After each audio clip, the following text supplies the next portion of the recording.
Shalom dan salam sejahtera.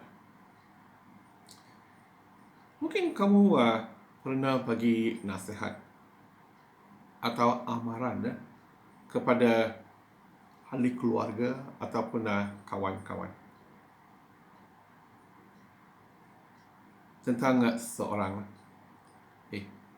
Kamu ni jaga apa yang kamu kata kepada dia, sebab mulut dia kotor tau. Bukan sebab dia tak gosok gigi lah, sebab dia suka memfitnah, sebab dia suka mengutuk orang lain. Oleh itu kita bagi nasihat kepada ahli keluarga atau kawan-kawan, jaga apa yang kamu cakap tentang kepada dia. Hari ini kita akan lihat macam mana kita boleh jaga lidah kita. Tolong buka ke Yakobus 3 ayat 9 dan 10. Kita menggunakan lidah untuk mengucapkan syukur kepada Tuhan dan Bapa kita, tetapi juga untuk mengutuk sesama manusia yang sudah diciptakan menurut rupa Allah. Ucapan syukur dan kata-kata kutukan keluar dari mulut yang sama.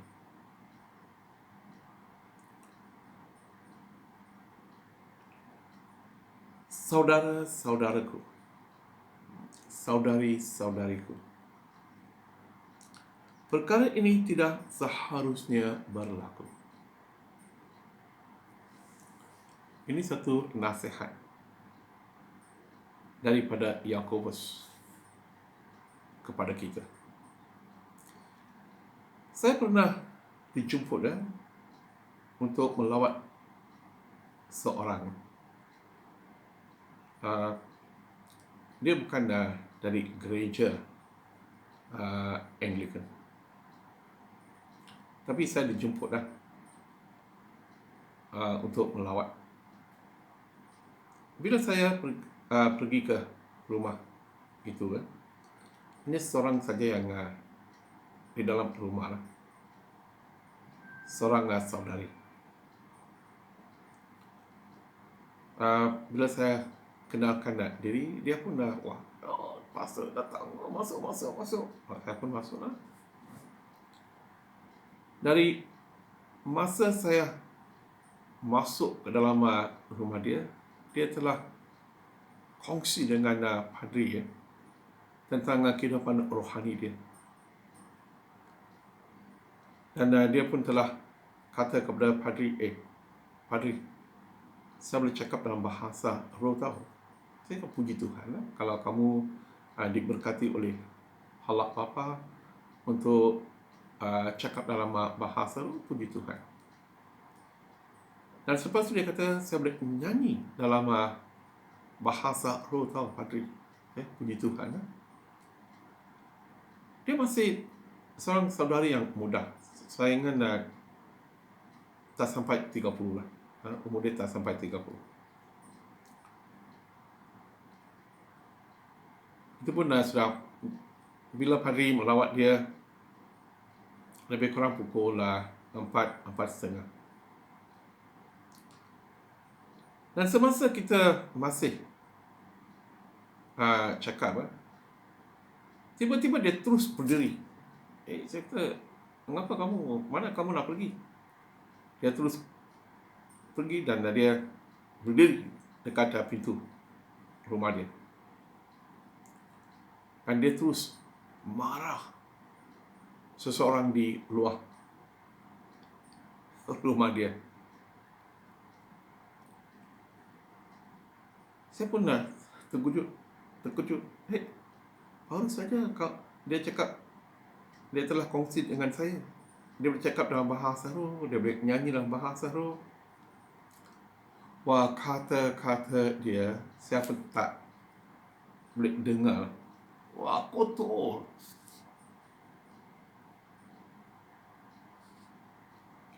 hanya beberapa keluarga di kampung itu yang Kristian. Yang lain semua pun bukan Kristian. Wah, tetap beberapa minit dia marah dengan kata-kata yang kotor. Saya kata, janganlah. Kamu marah siapa? Kamu marah siapa di luar? Padri, kamu tak tahu itu perempuan. Ya, siapa itu perempuan? Saya pun berdiri, saya pun dah tengok siapa dia marah. Itu perempuan lah, Padri ya. Jahat lah Padri. Saya kata, siapa itu? Dia ibu saya, dia emak saya. Itu emak kamu marah dia. Tapi baru saja kamu kongsi dengan Padri, kamu kata kamu boleh cakap dalam bahasa roh, kamu boleh nyanyi dalam bahasa roh. Tak boleh lah, ini bukan kesaksian yang baik. Tengok yang keluarga yang lain di kampung ini, mereka bukan Kristian. Padri, kamu tak tahu lah. Inilah. Itu hanya satu contoh sajalah. Mungkin dalam kehidupan kamu mungkin tahulah. Ada yang bila mereka di gereja atau bila mereka ikut sel, mereka akan menyanyilah. Kudus, kudus, kuduslah Tuhan. Dalam gereja lah. Segala puji syukur hanya dalam gereja lah. Semasa mereka di gereja atau sel, mereka akan puji Tuhan. Tapi di tempat gereja, kadang-kadang di rumah, kata-kata yang keluar dari mulut mereka macam mana? Adakah kata-kata kita bila kita di tempat gereja atau di rumah membawa kemuliaan kepada nama Tuhan, memuji nama Tuhan? Itu yang Yakobus dia kata, kamu mesti jaga. Ini lidah kita jahat. Itu yang dia kata. Tolong buka ke ayat 8, Yakobus 3 ayat 8. Tetapi tidak seorang pun dapat menjinakkan lidah manusia. Lidah itu jahat dan tidak dapat dikuasai, serta penuh dengan racun yang mematikan. Dia kata, lidah ini saya akan baca sekali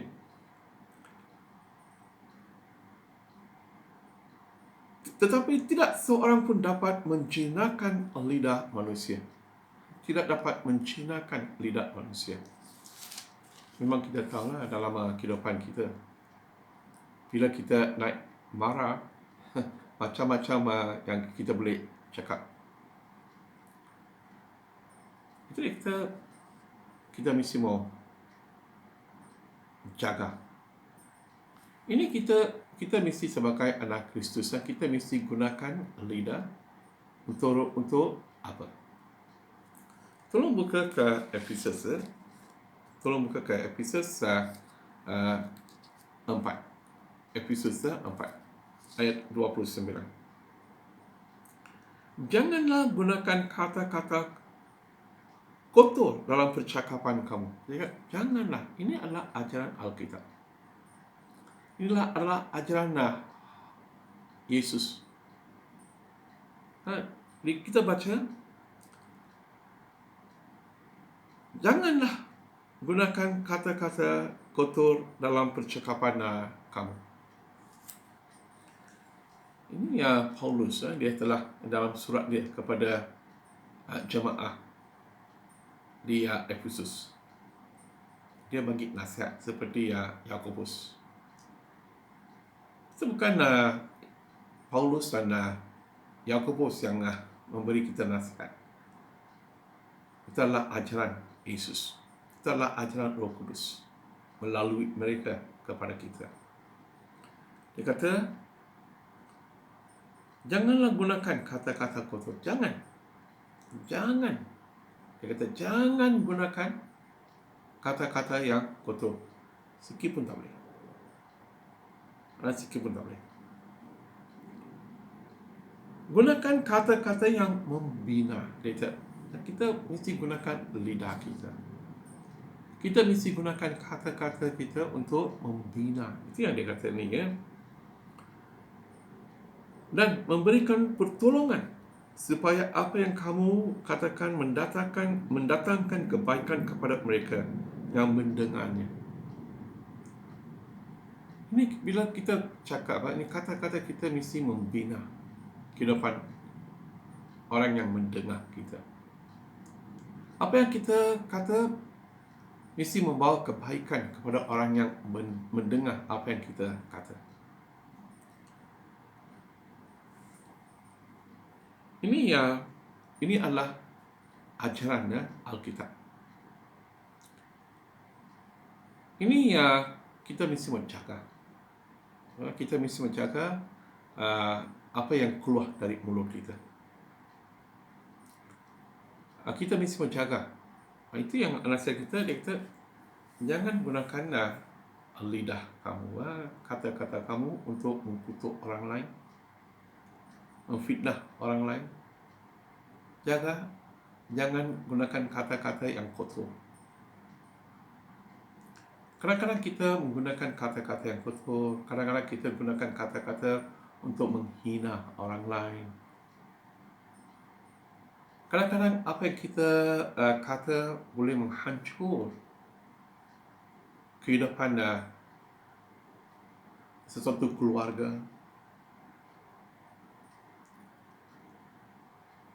Atau kehidupan seseorang. Kadang-kadang apa yang kita kata boleh merampas kedamaian orang lain. Itu yang kita mesti menjaga apa yang kita kata. Dalam Mazmur, belum buka ke Mazmur 15. Mari akan baca ayat 1. Ya Tuhan, siapakah yang boleh menumpang di rumahmu? Okay, ini ayat 1. Ayat yang 3. Okay. Yang tidak memfitnah orang lain. Tengok ayat 1 ini satu Mazmur. Kamu boleh baca Mazmur 15 ayat 1 hingga 5. Ayat 1, ya Tuhan, siapakah yang boleh menumpang di rumahmu? Ayat 3, yang tidak memfitnah orang lain. Kalau kita datang ke gereja, bila kita datang ke gereja, kalau hati kita penuh dengan dosa, kalau kita hanya memuji Tuhan semasa kita dalam gereja, kalau kita hanya menggunakan lidah kita untuk memuji Tuhan semasa kita dalam di gereja,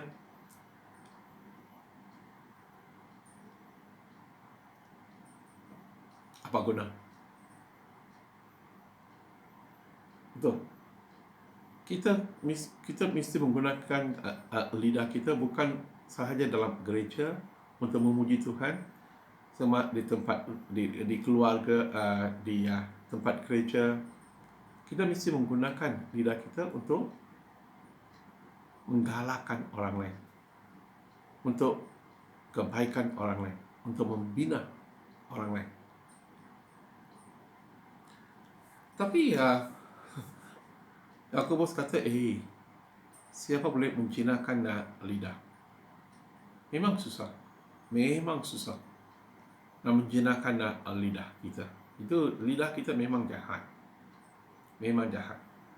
Tapi Yesus telah mengajar kita macam mana kita boleh menjinakkan lidah kita.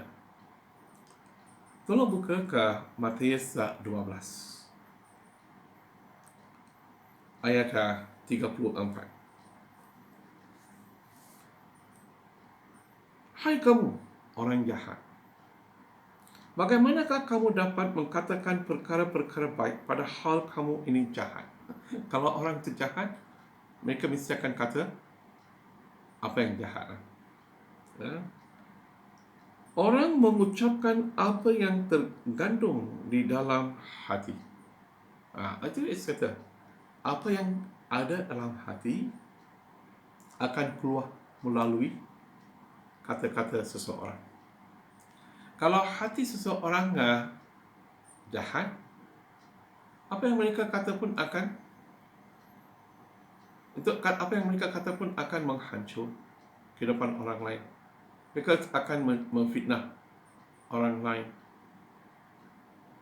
Sebab hati mereka jahat. Oleh itu, kalau kita nak jaga lidah kita, menjinakkan lidah kita, kita mesti memenuhi hati kita dengan perkara-perkara yang baik. Kita mesti memenuhi hati kita dengan firman Tuhan.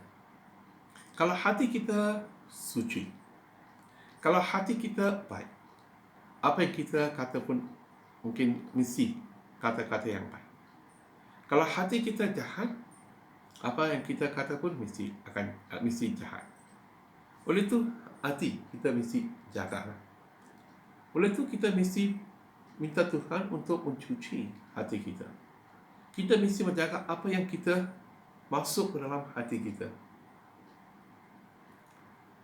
Kita mesti menjaga.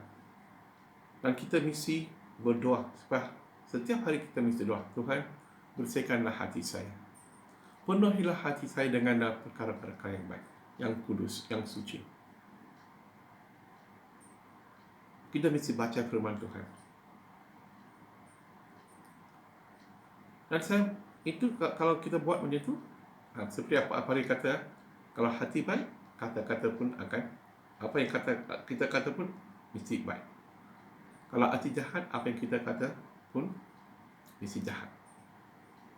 Ini lidah itu tak boleh fikir sendiri, ya. Dia hanya akan cakap apa yang ada dalam hati. Oleh itu, jaga hati kamu. Kalau pokok baik, buah-buah dari pokok itu pun baik. Kalau pokok itu tak baik, buah-buah dari pokok itu pun mesti rosak. Saya dan Pari nak bagi satu amaran kepada kamu, ya.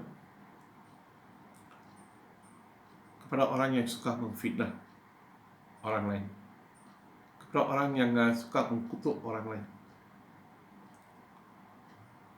Ayat 36, Matius 12 ayat 36.